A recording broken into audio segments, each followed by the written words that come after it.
Anyone, what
Hi, it's Catherine speaking. Sorry, Ross.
Okay, good morning all.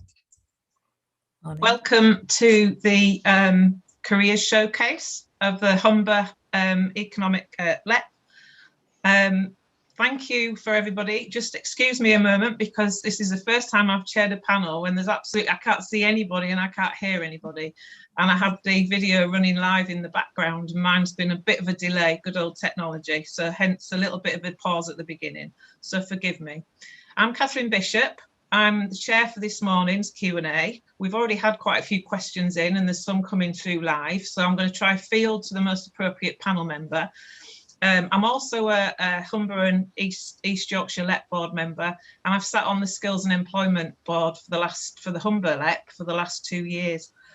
So I just wanted to do a brief intro really before I introduce everybody on the panel. There might be some familiar faces for you all, but I hope you have enjoyed so far. It's been a fantastic video. It's helped showcase progress so far and the impact that good careers education is having on young people in the area. We've heard from teachers and students at John Whitgift about the importance of careers to broaden horizons, to better understand options, and also obviously the opportunities that are therefore available. It's also really helped to highlight the importance for businesses and the need for businesses to engage with schools and young people to secure future talent pipelines. And again, we've heard from teachers and students at Huntcliffe School about the importance of their links with employers and preparing students for the real world of work, which we heard from students themselves, and from John Leggett about broadening horizons through careers. And today's event has also helped to demonstrate the importance of senior leaders in school and the impact that can be gained from working strategically with businesses. And there's some questions already coming in around that point. And I think the pandemic, as we've all been living through it, has been recognised. Obviously, during the pandemic, it's had an impact, and everybody's ability to be able to flex. And we've heard from Sarah, who's joined us on the panel today from Headland School, about how they've been working through the pandemic and moved a lot of things, kind of making positive choices still possible through virtual methods. And I think importantly, it's really important today to celebrate the collective work, and Teresa was talking about that. So was Naomi, about working together. There's so many stakeholders. Abdul, Naomi and Teresa are all on here, all representing different organisations that are really committed to working in careers. So a real brief introduction to everybody on the panel. I understand as each one speaks, you'll see them. And I think at the moment you can just see me. So I'll go through the panel in no particular order. So we have on the panel David Hall, who is also a Hull and East Yorkshire LEP board member. He's an owner of several businesses, Beverley Park Homes, Minster Leisure Homes, and David's got a huge passion for start-up businesses, and over the last 10 years he's set up 7 manufacturing businesses from scratch. He started as an apprentice, so he's really passionate about the progression and the pathways into business and about his future talent pipeline. So David joins the panel and will be answering some of the questions. Teresa, you've seen on the film, featured as Chief Operating Officer for the Hull and East Yorkshire LEP, and also supporting the Hay LEP board. So, and she's had enough 25 years plus in education, training and business environments, so is well experienced in the world of training, careers and education. Steve joins us today. He's the Business Development Director, Steve Boster from Birch Chemicals, and holds a chemistry degree. And he is passionate about enterprise and careers advising. So he, as well as his day job, he spends a lot of time as an enterprise advisor working with young people. Abdul, again, featured on the film. Welcome, Abdul, to the panel. So he's the regional lead from the Careers Enterprise Company, who have been working in partnership in the last few years with the LEP, having spent a number of years in financial services. Abdul's an example of how career paths can kind of move in different ways. And he works closely with the LEP and others to align local and national priorities and sharing best practice across the region in the world of careers. Sarah, also featured on the film. Welcome, Sarah. Sarah Bone, who's the head teacher from Headland School, clearly passionate, shone through on the film. So Headland School in Bridlington, deeply passionate about providing students impartial, well thought out and exciting advice around engaging careers opportunities. Sarah's demonstrated together with her colleagues and students that today, I think, on the film.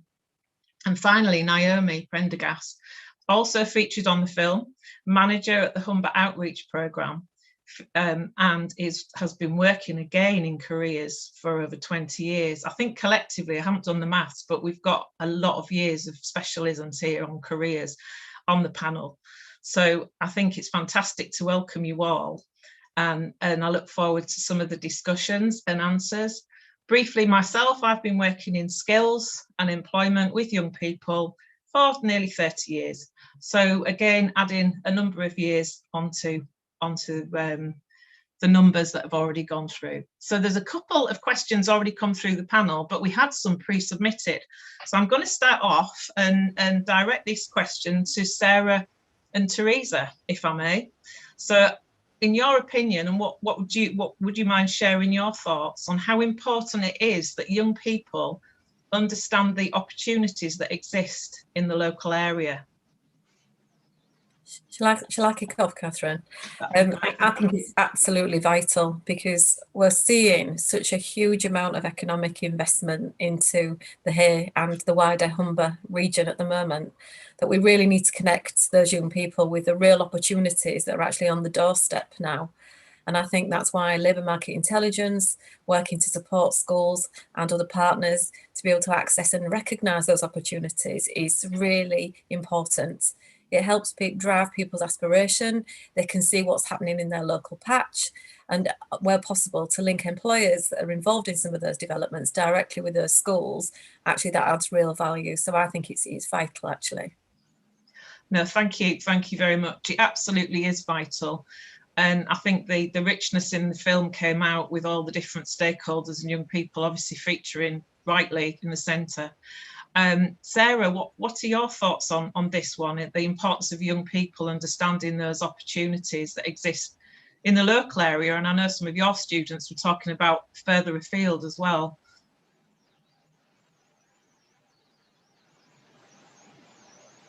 Me? No, I think it's absolutely imperative. As somebody who's previously worked in industry myself for 5 years in recruitment, I completely recognise that making the curriculum relevant to a young person's next step is really, really important. And for many of our young people, they've got to hear about those experiences, they've got to feel those experiences to make them relevant. And that's not just about within our local community, but it's certainly further afield. Otherwise, what is the point of their curriculum if they don't see where that curriculum, that education is going to take them? And it's exposing them to a wide variety of different opportunities in the workplace, so that, again, they can make real informed choices, whether it's at 14, whether it's in terms of their next steps at GCSE, whether it's at 16 about deciding whether to go into apprenticeships, to go on to do A-levels, to go to college or FE, and then at 18, again, what options are available for them. And what we do here at Headland School is make sure there's as many opportunities as possible for them to make sure that the curriculum they're following in school has relevance to their next steps in terms of employment. Oh, thank you. Excellent, Sarah. I mean, it's a nice segue into the next question, actually, around the importance of business engagement. We've had a new question this morning submitted, but if I can start with you, Sarah, again on this, and then move to David and Steve from business perspectives, that would be fantastic. So what value is there for businesses in being involved in careers education? You've already started to touch on this, Sarah, but if we can get it from your perspective and then move on to businesses, and there's a supplementary question I can follow up with that's come in this morning.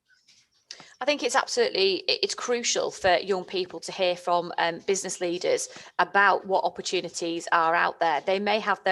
Young people might have their own perceptions about what a business might look like or a particular job might look like. And they'll have gauged that or gained that through, obviously, from home, from watching TV, and also, I would like to think, through our careers, information, advice and guidance opportunities here at Headland School. But I think hearing firsthand from business leaders about what roles might look like really does help to cement and help young people make informed choices. We've worked with local business partners, for example, AB Graphic, Derwent Training and East Riding College recently to set up something called Heads into Engineering, to provide young people with an opportunity to see what engineering careers are out there.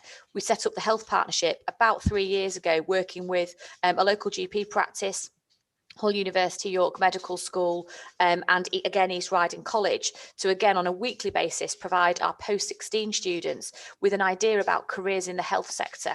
That's been incredibly successful, and we've had over 100 young people go through that academy, and many young people go on to post-16 and post-18 courses in healthcare type courses, including obviously going to study medicine. And I don't think that uptake, those numbers of young people going to think about the health sector would have happened by chance. It's certainly happened because we've designed it that way through working with employers and the FE sector. Thank you, that's excellent. There was so much there, and I think the nugget for me in that was about informed choices. So the more people and the more information that you get from employers and working with a whole host and range of, those informed choices can then be followed by a number of pathways, whether it's work experience and into a job, whether it's apprenticeships, whether it's going to college or university. There's so many different routes. So if I can move to Steve and Dave, and from following on the same theme, what do you think the barriers are for businesses, typical barriers in terms of engaging with careers education, given that the importance of it? And I know it is happening, businesses are engaging, but I know still there's a couple of questions that come through this morning around those particular barriers. Can we have your kind of perspectives? We know of the value of businesses being involved in careers education, but also kind of some of the barriers that you experience, please.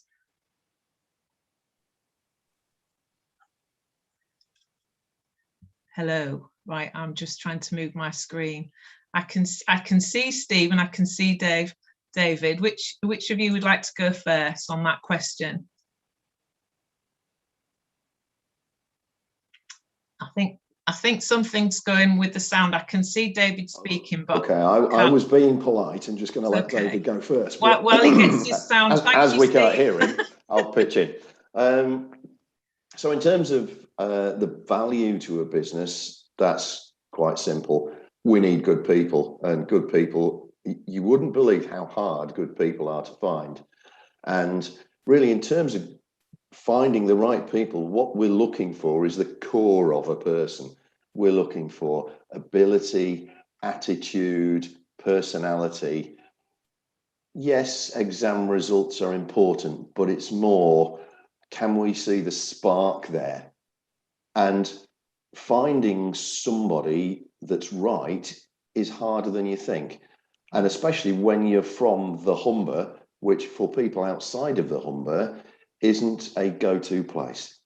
So if we can connect and engage with students in the local area and persuade them that working with us in the Humber region is the right career choice, then that's great.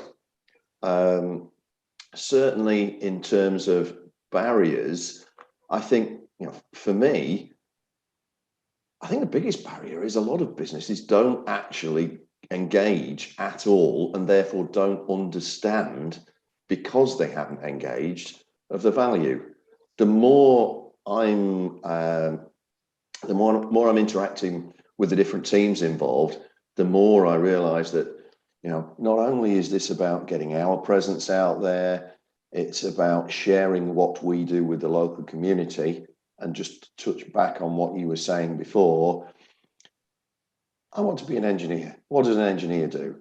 Well, I can show you about 10 types of different engineer at our site.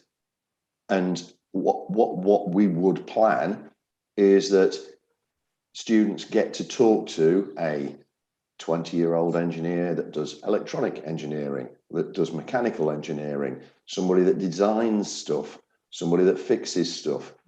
And so you can connect the term with actually, what do I do between Monday and Friday? And often you take a look at it and think, that sounds awesome. Or you think, no, that's not for me. But you can only do that. It's the informed choices thing. You can only really do that if you've if you've had the discussion and had the experience. Yeah, so absolutely, thank you. And it is, I mean, in my world, in working where I do right now, it's getting that engagement and that direct experience, and confidence is a big thing on both sides, I think, for businesses when it's a bit alien, and for young people to ask those questions and feel like they're sticking their head above the parapet.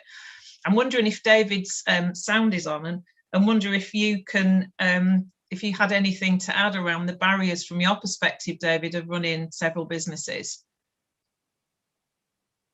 I think the sound is still okay. And David and I have shared quite a few hours around this subject. So I know David's got a huge amount of valuable thoughts and points to raise from his own experiences of being an apprentice and running businesses, and of course recruiting people now. So we'll try again in a little while. But if I can move on, I mean, the business engagement is key, is critical. We're working in a dynamic world. Never before there's so much uncertainty and so many different pathways available for young people. So if I can, I mean, the hub and the benefits of the hub have come out during the film. So can I go to Abdul, please? And ask, what, in your opinion, what are the benefits for a school being involved in a hub, Abdul? Morning, everyone. Morning, Kath. You can hear me okay? I can hear you absolutely Fantastic. Fine. Yes, thank you. Welcome. Yeah. You missed the opportunity of asking me the easy question of, is it coming home? But I won't answer that just yet. I only work in football. I've made no reference, have I, this morning? No, exactly. I think the biggest benefits in the draw has been already cited by colleagues in the video. Really, you know, Dave Stamper, Philippa talk about the community of practice, and the hub facilitates the collaboration, you know, between schools, colleges, employers, providers, and stakeholders. And ultimately, you know, if you are a career leader in a school, I think the message is you're not alone, and that connectivity is facilitated by the hub. And the data also supports the evidence of, if you are in a careers hub, you know, if we take the Gatsby benchmarks as the framework of excellence, if you are in a careers hub, you are outperforming on every Gatsby benchmark than those that are not. And I suppose, you know, I just wanted to make the point that that's not happened by chance.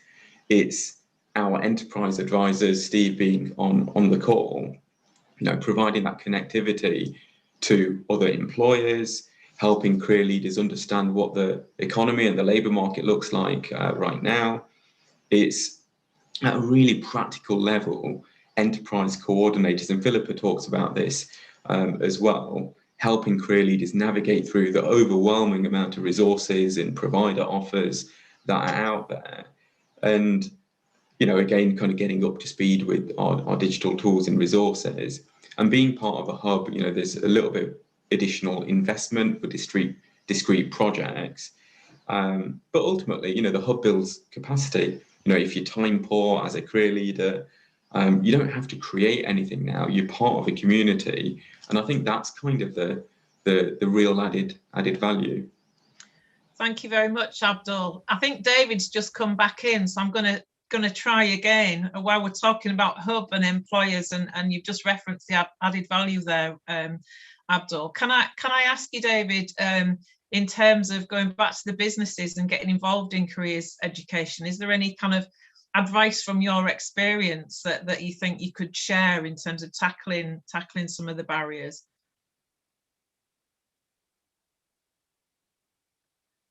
No, third time wasn't lucky, but we'll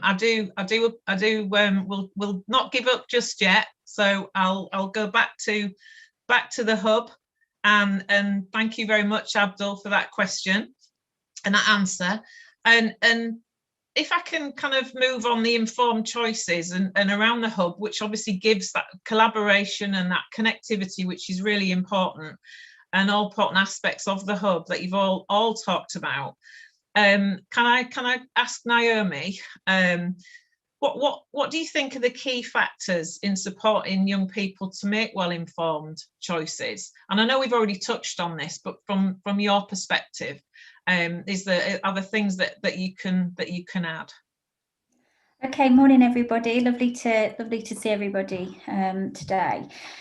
I think there are a couple of things for me, and there's been some really exciting developments, sort of like in the Uni Connect world.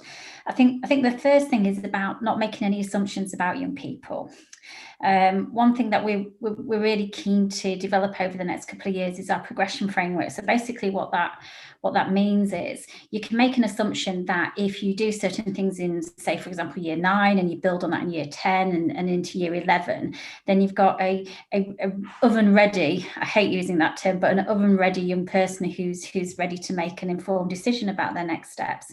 But actually what we do know is young people dip in, dip out of informed decision making, things get in the way, there are real roadblocks, and young people develop at different speeds. So I think in terms of making informed decisions, it's always making sure your careers curriculum, your support, your delivery is taking into account individual needs of young people, because they may be really on the right trajectory to a certain point, and then something happens. So I think it's about understanding that your program needs to be reactive and always reinforce and sustain information on pathways. So I think that's really important, that you have a curriculum that builds momentum and is sustained. I think the other thing I've sort of like learned over the past couple of years is we use a lot of rhetoric around building aspiration. We want programs that build aspirations. I think all young people have aspirations, but what they might not do is expect certain things to happen to them in life. I've got a little boy who's, well, he's not little anymore, he's starting secondary school in September. And when I've gone in to do careers talks, and all his peers, they're all aspiring, and I got them at the end sticking the hand up and saying, yes, I want to go to university, etc. And it was wonderful. But then you've got to think, do they see themselves doing that? So do they expect that out of life? So I think really it's about giving young people the opportunity to see themselves doing things. And I think that's really important, because they don't always see that, when they go home. It might be that they don't know anybody who's gone to university, or anybody's gone on to, to full-time employment. So I think our program needs to be about saying to a young person, you can do this. This can be for you. It's not for your mate or your classmate. This can be for you, and that's what I'm really keen that our program builds on and delivers and supports schools and colleges with in the future. So I think that's really key for me. Thank you, Naomi. I mean, I'm passionate about this as well. It's that belief. So young people, when they do they feel that it's for them. It's about that person-centered approach, I believe, and my experience working with young people that certainly don't see themselves as being able to go to college in many cases. So it's kind of believing in them and building that confidence, and working with people. And you can see the light going on when that happens, and it's amazing. So, and I think that's kind of shining through today. So in terms of, staying with the careers education, and you've referenced this, Abdul referenced this, yourself, Naomi, and Teresa, as Sarah, Steve, you've all referenced this. In terms of the last 3 years in the Humber, given the careers education and the collaboration of the hub, what do you think has been the game changer? Who would like to kick off in terms of answering this one? I'll start, Catherine. I just want to build on the theme that we've all really talked about today, that connectivity and that real partnership working, that understanding what every party, with it being the LEP, the outreach programme, the CEC, our employers, all actually making a concerted and a collegiate effort, if you like, to actually come together to make sure that the services that are available to support not just young people, but our careers leaders in schools, our heads, and also that connectivity for employers that do want to get engaged, that we make it simple for them, because quite often, building on what Steve has said, employers just don't know where to start. So I think by that collective effort and working together in complete partnership, making sure that we don't duplicate and we use our resources well, but making sure that we all know what each other are doing as well. I think that has made a huge difference over the last 3 years, and one that I'm rightly proud of as well. I've got to say, the people in this room, that the amount of work that they put in behind the scenes, it's admirable. Thank you, Teresa. It absolutely is around the connectivity, and that's shone through today. And would you like to share something, Abdul? See, you've switched your mic off, so it'd be great if you can share on that question. Yeah, I've always got something to share. Just building on what Teresa said, really, I think that local leadership is what's shining and what's standing out. And I think it's worthwhile just reflecting on the fact that we've built on solid foundations in the Humber. It's not, that this is all very new. It's just developing that infrastructure so it makes sense to our end users, being schools, colleges, and businesses. And the fact that, me, Naomi, Teresa, and colleagues on the call are so well connected. We form the governance of the Careers Hub. That is standout. And you might think that's happening across the country. I work across the North East Midlands. In some cases it is, but I don't think it's happening as well as it is across the Humber. And that's just me being really open and transparent. And yeah, I suppose that's kind of the main point here. The other thing I just think it's worthwhile just mentioning is, I think the real change has been how schools are working with businesses, because maybe 3 years ago, when I was speaking to schools, they'd be asking the enterprise advisor, what can you do for me today? Can you come in and do something for me today? Whereas there's a shift now. What can you do for me for the longer term? How can you help me plan? And that's, it's quite subtle, but that's where we're getting the best value out of the likes of Steve and David on the call here today. So I just wanted to make that point, and thank you actually for staying the course. Well, can I just on that theme actually, and it's kind of a hybrid of some of the questions in terms of some of the businesses that perhaps may not be involved in careers education now, when there's so much happening. Is there anything, and I don't know if David, if your mic is working or not? I've seen you come back on. No. Okay. Is there anything, because I know this is one of David's passions, anything we can ask the panel kind of to help and reach out, because there's so many businesses involved and so much valuable work happening. Sarah talked about so many businesses just at Headlands that they're engaged with to create pathways and those informed choices. How do you think we can kind of reach out moving forward? And there's a question that's come in around COVID. It's key. We're focusing so much on COVID, and there's going to be a real need to concentrate on catching up. So how do we get that balance right with young people? Because careers education remains key, but also the kind of catching up and all on the practical level following the disruption of COVID. So how can we get more businesses involved in careers education locally?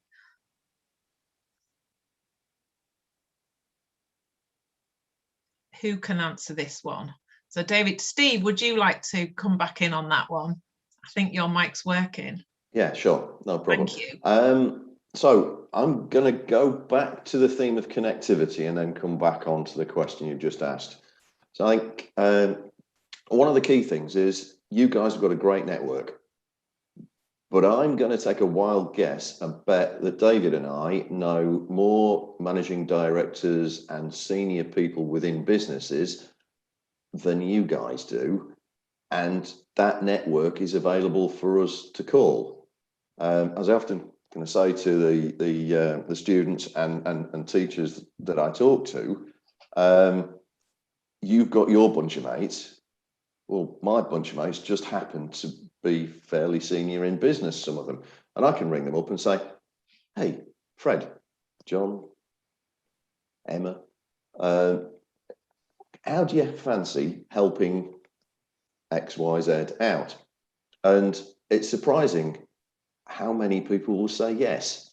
I think the kind of the beauty of yes is, why don't you take the chance and ask the question, what's the worst that can happen? Most of the time, people are actually quite keen to investigate.